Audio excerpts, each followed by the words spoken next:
আসসালামু আলাইকুম। প্রিয় দর্শক, অন্য মঞ্চের আলাপ চাইতে আপনাদের সকলকে আমন্ত্রণ জানাচ্ছি। আপনারা সবাই গতকালকে পোস্টটা দেখেছেন। আমিও একটু অবাক হয়েই পোস্টটা আমি করেছিলাম যে এই যে এত আপনার মানে সৈন্য সমাহার পাকিস্তানের ক্ষেত্রেও কিন্তু স্ক্যাটার্ড ওয়েতে এত হয়নি। আমি যেটা লিখেছিলাম সেটা ছিল লেখাটা, আগে তো 1,20,000 সৈন্য মোতায়েন হয়েছিল, 11ই নভেম্বরের মধ্যে আরো 4,60,000 সৈন্য বাড়ানো হচ্ছে। এর মধ্যে রয়েছে গোর্খা, কুমায়ুন, প্যারা এসএফ এবং বিশেষভাবে অপারেশনে সিদ্ধ 2 ব্যাটালিয়ন কমান্ডো বাহিনী। এইটা আমায় খুব ভাবাচ্ছে যে আগের পরিকল্পনা কি ছিল। আগের পরিকল্পনা ছিল রংপুর আর এটা চট্টগ্রাম দখল করবে। চট্টগ্রামের ভেতরে মানে বনাঞ্চলের ভেতরে কিছু ইন্ডিয়ান সোলজার এখনো রয়েছে। আমি আগের একটা ভিডিওতে বলেছিলাম যে আপনারা 17 জন জামাতির দেহ ফেলে দিয়েছিল দেওয়ার পর তারপর আমেরিকান সৈন্যরা একবারে পাত্তারি গুটিয়ে ওখান থেকে দামাদাম করে পালিয়ে যায়। কি হচ্ছে বুঝতে পারছে না। তো এই যে যারা এই বন্টনে গিয়ে যারা কাজ করে না, তারা হচ্ছে গিয়ে কমান্ডো বাহিনী। এরা পিঠে 60 কিলোর খাবার দাবার নিয়ে এরা 7 দিন 10 দিন কাটিয়ে দেবে। বনের কোন শাক, কোন সবজি, পারলে সাপ মেরেও খেয়ে নেবে এরা। দুর্ধর্ষ এরা। আর এরা যখন মারবে তখন মানে পাশের লোকটা জানতে পারবে না যে ও পড়ে গেছে, এমন ভাবে মারবে।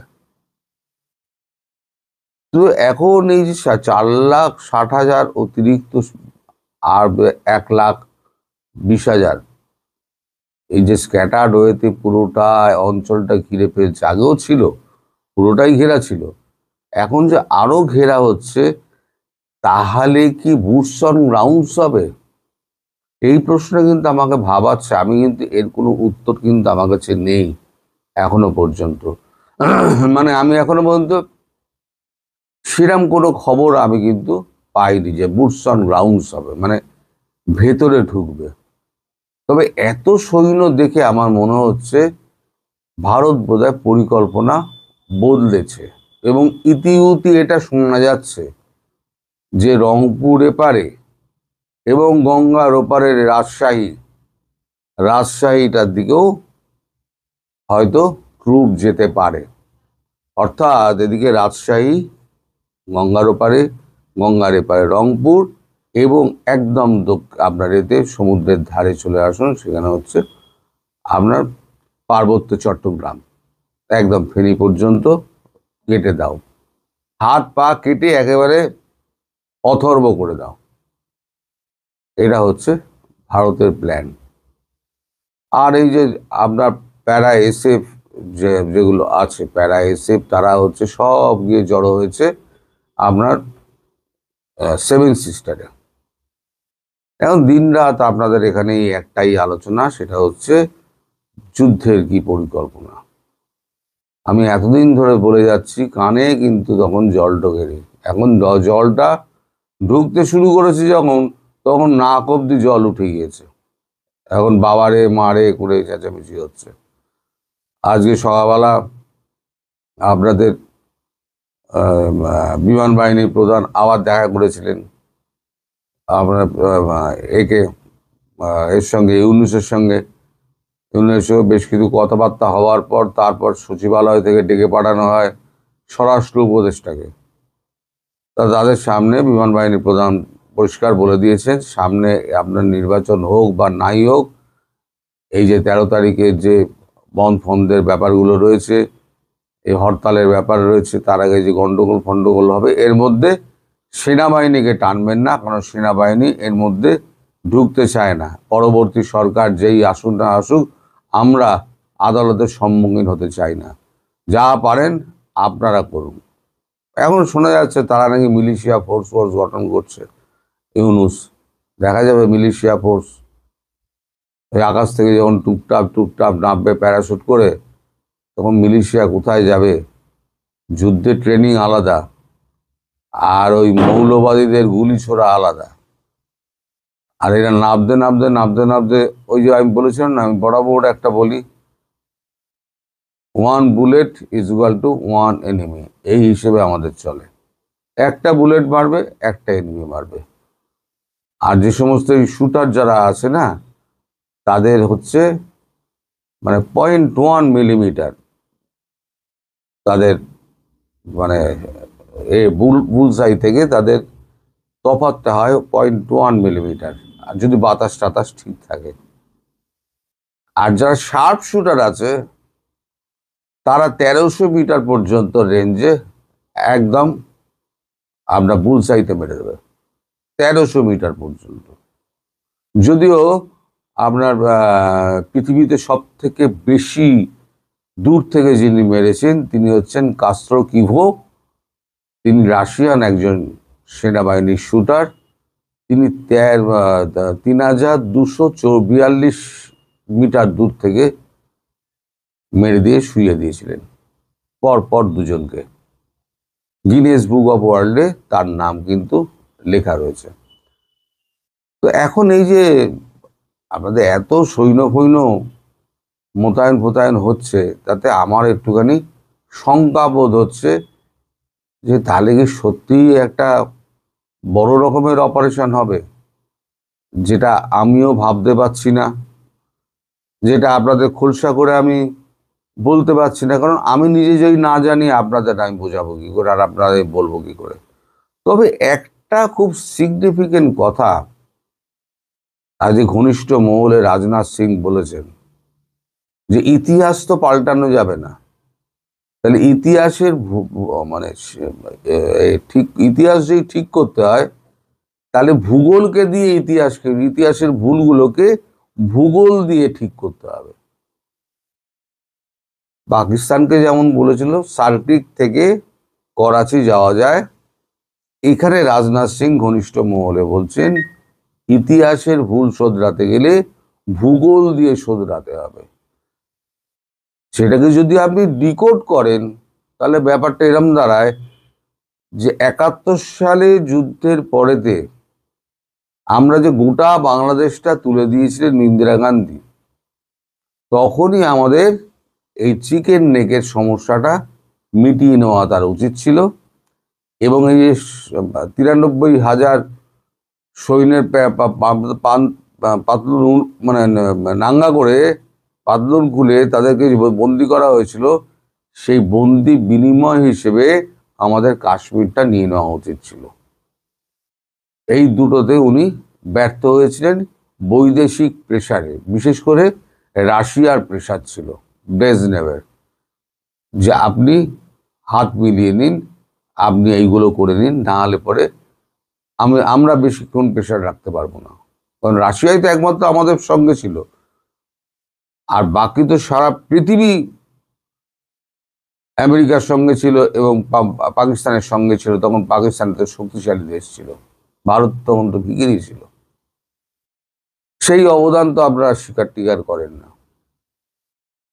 এই যে 4,864 আমাদের যে সেনা শহীদ হয়েছেন, আপনারা 30 লক্ষের মা বোনেদের কথা বারবার বলে যান। ভারতীয় সেনাদের যে অবদান, ভারতবর্ষের যে অবদান, 1.5 কোটি 2 কোটি মানুষকে ঢুকিয়ে তাদের ওই গরিব দেশ সেই সময় খাবার খাওয়ানো, আপনাদের মুক্তিযোদ্ধাদের অস্ত্র সে দিয়ে এখানে ট্রেনিং দেওয়া, সেগুলো কিন্তু আপনারা কোথাও উচ্চারণ করেন না। মানুষ তো ইতিহাস ভুলে যায়। আজকে যারা বলছেন মারুন মারুন মারুন, আমরা বিপদের মধ্যে রয়েছি, অমুক করুন তমুক করুন, আজ থেকে 10-15 বছর বাদে আজকের দিনটা ভুলে যাবেন, আমাকেও ভুলে যাবেন, ইতিহাস সবাই ভুলে যায়। এটা নতুন কিছু নয়। কেউ ইতিহাস মনে রাখে না। একটা প্রজন্ম হয়তো মনে রাখবে, তার পরের প্রজন্ম মনে রাখবে না। তো যাই হোক, ওই রাজনাথ সিং এর ওই কথাটা কিন্তু খুব গুরুত্বপূর্ণ। ইতিহাসের ভুল ভূগোল দিয়ে চেঞ্জ করতে হবে। তার মানে রাজনাথ সিং এর মাথায় এবং আমাদের ডিফেন্সের যারা মাথায় আছে তাদের মাথায় কিছু প্ল্যান ঘুরছে যে ভূগোলের কিছু পরিবর্তন করতে হবে। তবে আমি কিন্তু বরাবর বলে যাচ্ছি যে অখণ্ড বাংলাদেশ থাকবে না। এটা আমি শুরুতেও বলেছিলাম, সেটা এখনো বলছি। কিন্তু এত ট্রুপের সমাহার দেখে না আমার মনে হচ্ছে এর মধ্যে বোধহয় অন্য কিছু গল্প আছে, যে গল্প আমার মাথায় ঢুকছে না, হিসেব আমার মাথায় ঢুকছে না। আর এসব ব্যাপার কাউকে জিজ্ঞেসও করা যায় না মশাই। আর জিজ্ঞেস করলে তখন তিনি খ্যাঁক করে উঠবেন, আপনার কি দরকার? বেশি জিজ্ঞেস করে মানে কৌতূহল দেখানো তো ভালো নয়। কারণ আমার ভারত কি করছে সেই ব্যাপারে যদি আমি বিদেশে সংবাদ পাচার করি, মানে এই সংবাদ তো বিদেশি অনেক মাধ্যম টাধ্যম দেখে, বিশ্বাস করুক বা নাই করুক সেটা পরের কথা। কিন্তু যখন সত্যি হবে তখন বলবে তো এই লোকটা ঠিক বলেছিল। যেমন আমি যা যা বলেছিলাম দেরিতে হলেও সেগুলো কিন্তু সব সত্য প্রমাণিত হচ্ছে। এবং এখন পর্যন্ত যেটা বাকি আছে, আমি বলেছিলাম বাংলাদেশকে মারবে মারবে এখন। আমি আর একটা কথা কিন্তু শুরু থেকে বলে আসছিলাম, শেখ হাসিনা প্রধানমন্ত্রী হয়েই বাংলাদেশে ফিরবেন।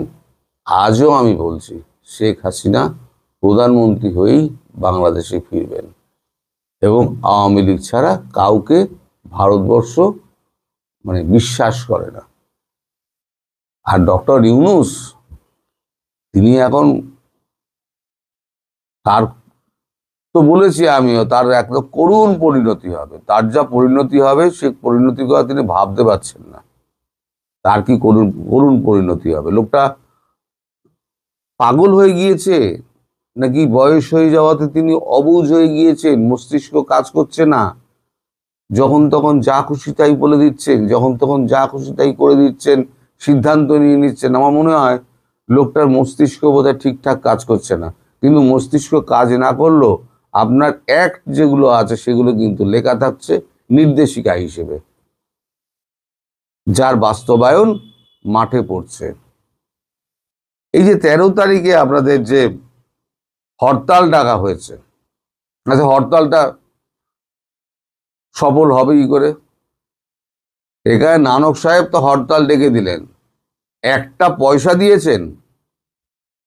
এই যে নিচুতলার কর্মী যারা রয়েছে, যারা রাস্তায় নেবে, যারা হরতালটা করবে সমর্থনের এতে যারা মিছিল করবে সমর্থনের জন্য, তাদেরকে একটা পয়সা দিয়েছেন উনি? আমি বললে তো খুব খারাপ হয়ে যাব। এই সব কটা ওপরের লোক সব কটা 2 নম্বর, সব কটা 2 নম্বর। গোছা গোছা পয়সা মেরেছে, পয়সা মেরে বিদেশে গিয়ে ফুর্তি করছে। তারা বিদেশে মিটিং করে 5 স্টার হোটেলে লবিতে, সেখানে আমার ঢোকা বারণ। এই তো হচ্ছে তাদের লাইফস্টাইল। আমি দেখে ফেলবো না? যদি কড়া প্রশ্ন করে ফেলি, আমার ফোনও ধরেন না, SMS উত্তরও দেন না। এই তো সব চরিত্র। এদেরকে নিয়ে ঘর করেছেন শেখ হাসিনা, তার জন্য আজকে এই বিপদ তার ঘাড়ে এসে পড়েছে। আমি জানি না এর থেকে ওনার শিক্ষা কি, কি শিক্ষা উনি দেবেন তা আমি জানি না। তবে ভারতবর্ষ যা বোঝানোর বুঝিয়ে দিয়েছেন। এবার উনি ফিরে গিয়ে ওনার মতো করে দেশ চালাবেন। এবার দেখা যাক উনি কিভাবে দেশ চালান। ভারতের কাজ ভারত করে দেবে। আর আপনারা নিশ্চিন্ত থাকুন যে হ্যাপি দিওয়ালি। আগেও বলেছি হবে, এখনো বলছি হ্যাপি দিওয়ালি হবেই, যে কোনো দিন, যে কোনো মুহূর্তে, যে কোনো সময়। আজ রাতেও হতে পারে, 7 দিন বাদেও হতে পারে। তবে সৈন্য সমাবেশ 11 তারিখের মধ্যে যে হারে বাড়ছে, তাতে আমার মনে হচ্ছে খুব একটা দেরি হবে না। আর রাজনাথ সিংয়ের ওই ঘনিষ্ঠ মহলে ওই যা কথার আদান প্রদান, তাতে এই যে ইতিহাসের ভুল ভূগোলকে দিয়ে ঠিক করতে হবে, এটা খুব অর্থবহ। সুতরাং আপনাদের বাংলাদেশ অখণ্ড থাকছে না, এটা হলো গিয়ে হেডলাইন। আপনার বাংলাদেশ অখণ্ড থাকছে না। সবাই ভালো থাকবেন, সুস্থ থাকবেন, সাবধানে থাকবেন। নমস্কার।